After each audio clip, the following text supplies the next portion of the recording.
Pourquoi consigner ces bouteilles en verre? Jusqu'au début des années 80, quand un particulier achetait des boissons dans des bouteilles en verre, il payait une somme supplémentaire qui lui était remboursée lorsqu'il rapportait les bouteilles vides dans un magasin. C'est le principe de la consigne. Les bouteilles étaient ensuite nettoyées pour pouvoir être remplies à nouveau. Le verre étant un matériau très résistant, on pouvait les réutiliser jusqu'à 50 fois. La consigne a ensuite quasiment disparu en raison de la multiplication des emballages en plastique à usage unique, qui ont pourtant de nombreux impacts sur l'environnement. D'une part, parce que l'on utilise du pétrole pour les fabriquer, et que l'on gaspille donc une ressource naturelle non renouvelable. D'autre part, parce qu'ils génèrent de grandes quantités de déchets. Actuellement, la consigne se développe à nouveau en France, car elle est tout d'abord avantageuse sur le plan écologique. En effet, nettoyer des bouteilles en verre pour pouvoir les réutiliser plutôt que les fabriquer permet d'éviter d'utiliser des ressources, mais aussi de réduire les quantités de déchets.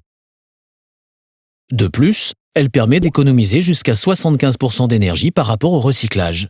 Car recycler des bouteilles en verre implique de les chauffer à 1500 degrés pour pouvoir les fondre et ainsi fabriquer de nouvelles bouteilles. La consigne est également économique pour les collectivités.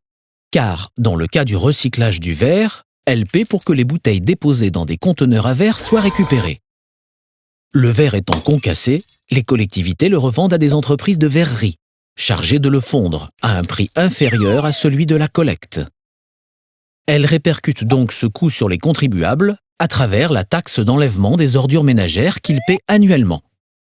Dans le cas de bouteilles consignées, les collectivités peuvent les revendre plus cher, car elles ne sont pas cassées, ce qui leur permet de diminuer la taxe d'enlèvement des ordures ménagères. Elle est aussi avantageuse sur le plan économique pour les particuliers, car il existe désormais des machines dans lesquelles ils peuvent déposer leurs bouteilles. En échange, ils reçoivent un ticket sous la forme d'un bon d'achat qu'ils peuvent utiliser dans des magasins partenaires. Enfin, la consigne crée de nombreux emplois dans les régions où elle se développe, notamment dans les centrales de lavage des bouteilles.